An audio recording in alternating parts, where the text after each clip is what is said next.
Барлығыңызға сәлем. Сіздермен бірге керек кеңес арнасы. Бүгін біз тәтті у, яғни Кока-Коланың зияны мен пайдасы туралы айтатын боламыз. Кока-Кола әлемдегі ең танымал әрі жиі ішілетін газдалған сусын болып табылады. Тіпті қара судан кейінгі ең жиі ішілетін қара су деп айтсақ та болады. Бүгінгі видеода кола жайында қызықты деректер мен оның пайдасы мен зиянын айтатын боламыз. Дайын болсаңыздар, мен бастайын. Кола сусыны 1886 жылы алғаш рет пайда болды. Алғашқы кола жүйке аурулары мен депрессияны емдейтін дәрілік сусын ретінде жасалған болатын. Алғашқы коланың құрамында кола жапырағының қосындысы, ванилин, лайм майы, лимон қышқылы мен жаңғақ және апельсин кофеин қосылды.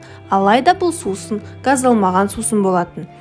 Коланың жарнамасы алғаш рет 1904 жылы жарық көрген болатын. Сол жарнама әлі күнге дейін өз орнында тұр. Кола тек 1960 жылдан бастап темір банкаларда сатыла бастады. Оған дейін кола тек солдаттарға берілетін болған. 2 литрлік кола алғаш рет 1977 жылдан бастап сатыла бастады. 1928 жылдан бері кола компаниясы Олимпиада ойындарының демеушілерінің бірі болып келеді.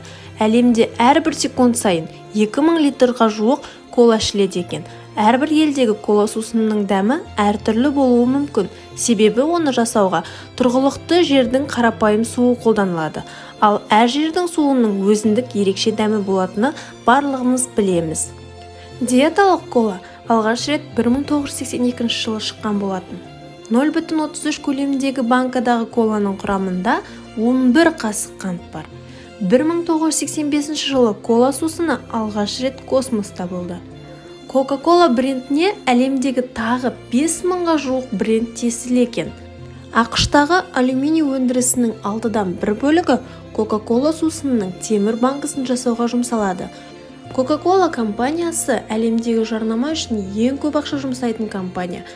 Кола сусыны Исландия мен Мексика елдерінде басқа елдерге қарағанда танымалдырақ. Үндістан елінде коланы егіншілікте жәндіктерден қорғаныс ретінде қолданады.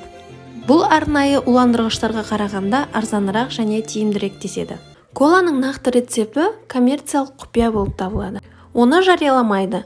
Қазіргі заманауи Санта-Клаустың образы осы кола өнімінің жарнамасы үшін арнайы жасалған болатын. Кола өндірісі әлемдегі сусын нарығының 3%-ын құрайды. Компания жоғарыдағы 500 брендпен қатар 3,5 мыңға жуық сусындарды өндіреді. Егер қандай сусындар екенін білсеңіздер, төменге пікір қалдырыңыздар. Coca-Cola логотипі әлемдегі ең танымал логотип болып табылады. Ал енді коланың қандай пайдасы бар екенін біле отырайық. Кола көңіл күйді көтереді. Өздеріңіз байқасаңыздар, коланы ішкеннен кейін бойыңызда сергектік пен көңіл күйіңіздің сәл болса да көтеріліп қалғанын сезесіз. Бұл кола құрамындағы кофе мен шайдың құрамындағыдай кофеиннің болуымен байланысты. Кофеин адамның бұлшық еті мен жүйке жүйесіне жақсы әсер ете алады. Алайда, мұның жағымды әсері ұзаққа созылмайтынын естен шығармаңыз.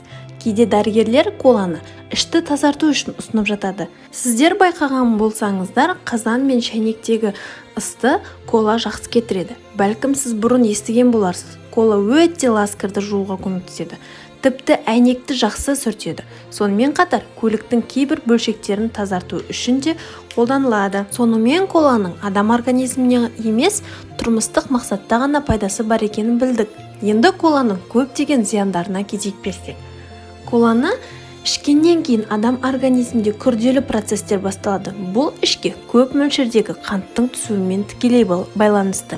Ең басында адам сергек болғанымен 1-2 сағаттан кейін ол маужырайды және қарны ашып, сол коланы тағы да ішкісі келіп тұрады. Бұдан кейін сол адам тамақ ішеді және тойғанын да байқамайды. Оның соңы семіздікке әкеліп соғады. Кола жүректің жұмысына кері әсер етіп, қан тамырларына кері әсер береді. Адам сүйегіндегі кальцийді шайып кетеді. Сүйекті әлсіз әрі сынғыш етеді. Қант диабетіне, яғни сусамыр дертіне шалдықтырады. Бұл оның құрамындағы қант мөлшерінің көптігіне байланысты. Асқазандағы қышқылдардың деңгейін көтеріп жібереді.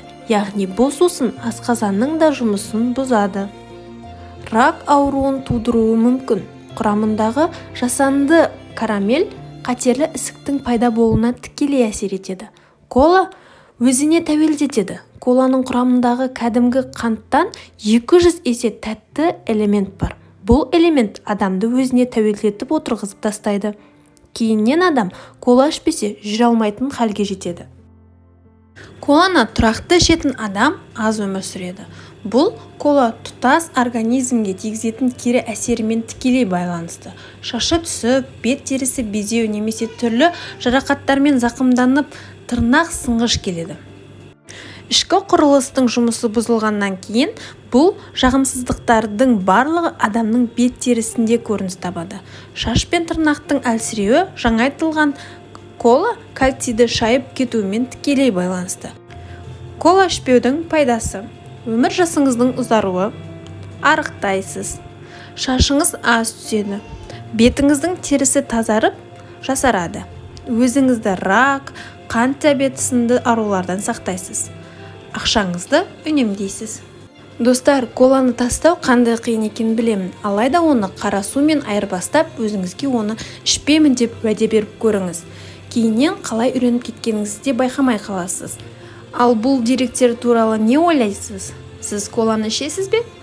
Немесе оны қалай тастадыңыз? Достар, видеоны аса каналға тіркеліп, лайк басып, комментарий жазып, қоңыраушаны басуды ұмытпаңыздар. Сіздерге ұнады деген үміттемін. Келесі